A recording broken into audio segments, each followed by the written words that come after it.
It's windy. Welcome to Now TV and I Am Just 10. YouTube channel and I Am Just 10.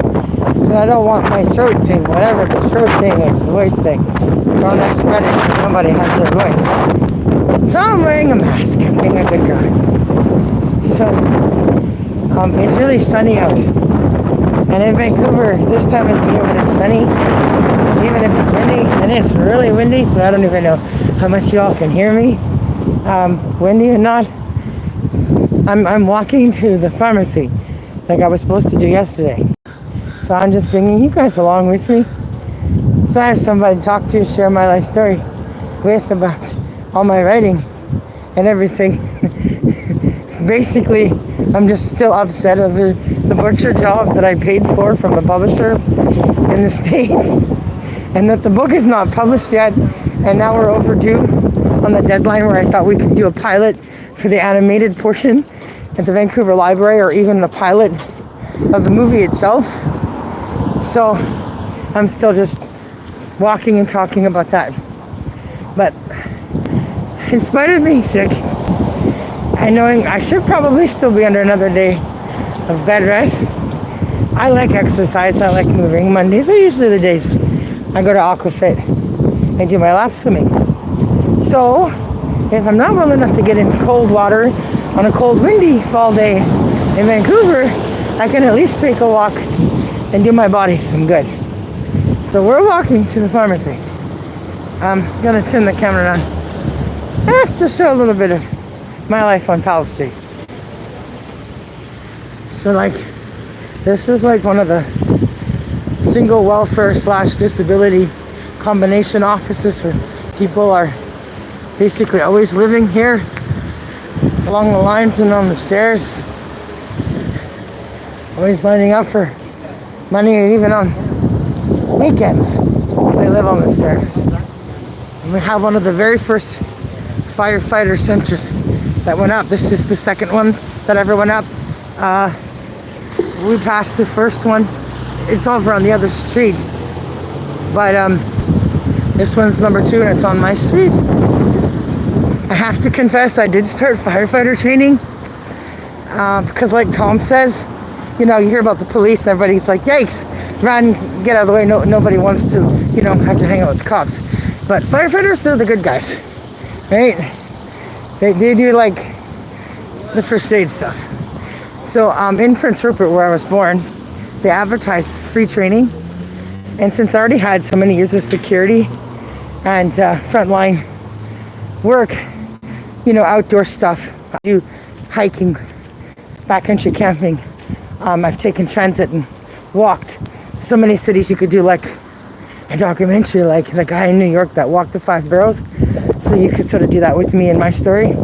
Pull out a map and scratch off the city streets of the cities I've walked, how many cities I've seen, and then the highways I've driven through. It's pretty big. So I'm very good for search and rescue. I don't need the downtown side. Can't go a day without hearing sirens like that. But anyways, I don't need a compass essentially. But the best thing to have is a compass. Or digital and satellite contact information, so you can let others know where you are and what you're doing when you're looking for somebody. And a pocket knife, Swiss Army knife. Now, and one of those gadgets you can wear around your wrist. Could be like a watch at the same time, as monitoring your heart rate, and stuff like that. And it has the wires on it that you can use as zip line or rope, like they do in the movies.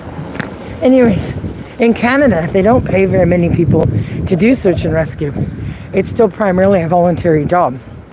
So when I got called into the office by the fire chief, he's like, I've looked over your resume, and from what I can see, you would be better off in search and rescue than finishing the firefighter training. In spite of the fact that I was all excited about the idea of learning how to carry something else on my backpack besides an 85-pound backpack for backcountry camping and portaging, and learning how to climb 5 flights of stairs with a human dummy the weight of something that feels dead on your shoulder for 5 flights.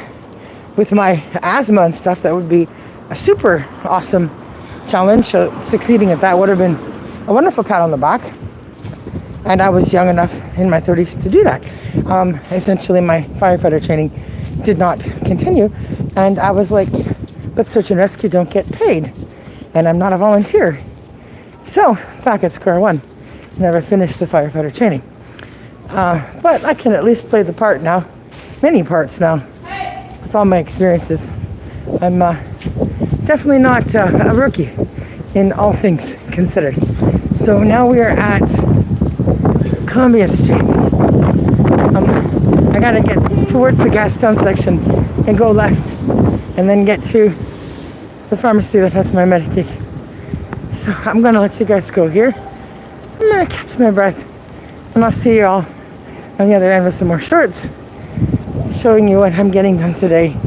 On sick day 2, Superwoman, the writer of the so far still unpublished Smallville Movie reunion, book 1,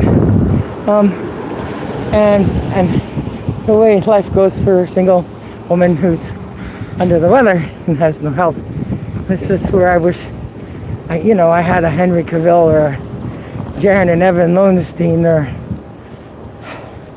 a Ben Affleck, Casey Affleck type friend in Canada, somebody like-minded in the industry with some experience and something that's similar, so we have things in common, who could actually tell me when to stay home and stay warm and put his finger in my face and say, stop talking, when it's a throat thing like this is, and help me out a little bit, take care of me. Well, that's not the case. So, I will see you all at the pharmacy and wherever else I'm going, to the dollar store to get some items with my limited budget until I get paid Friday. I think I got like $56 to get all the things I need today. We'll see. So, see you all when I'm done doing what I'm doing and surviving my task for the day on this sunny but brisky, windy day. Bye from Vancouver, Canada.